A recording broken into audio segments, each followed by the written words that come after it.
The second book of Moses, called Exodus. Chapter 5. Afterward Moses and Aaron went in and told Pharaoh, Thus says the Lord God of Israel, Let my people go, that they may hold a feast to me in the wilderness.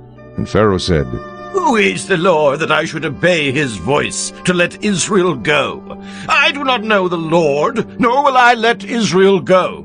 So they said, The God of the Hebrews has met with us. Please let us go 3 days' journey into the desert and sacrifice to the Lord our God, lest he fall upon us with pestilence or with the sword.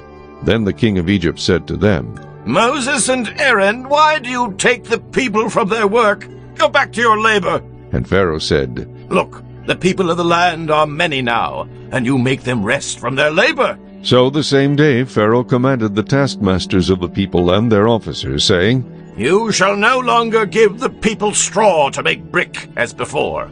Let them go and gather straw for themselves. And you shall lay on them the quota of bricks which they made before. You shall not reduce it, for they are idle. Therefore they cry out, saying, Let us go and sacrifice to our God. Let more work be laid on the men, that they may labor in it, and let them not regard false words.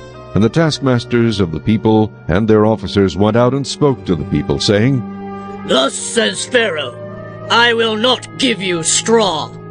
Go, get yourselves straw where you can find it, yet none of your work will be reduced. So the people were scattered abroad throughout all the land of Egypt to gather stubble instead of straw. And the taskmasters forced them to hurry, saying, Fulfill your work, your daily quota, as when there was straw. Also the officers of the children of Israel, whom Pharaoh's taskmasters had set over them, were beaten and were asked, Why have you not fulfilled your task in making brick both yesterday and today as before?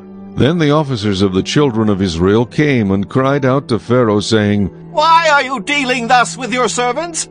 There is no straw given to your servants, and they say to us, Make brick. And indeed your servants are beaten, but the fault is in your own people.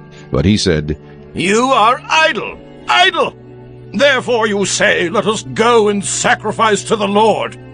Therefore go now and work, for no straw shall be given you, yet you shall deliver the quota of bricks. And the officers of the children of Israel saw that they were in trouble after it was said, You shall not reduce any bricks from your daily quota.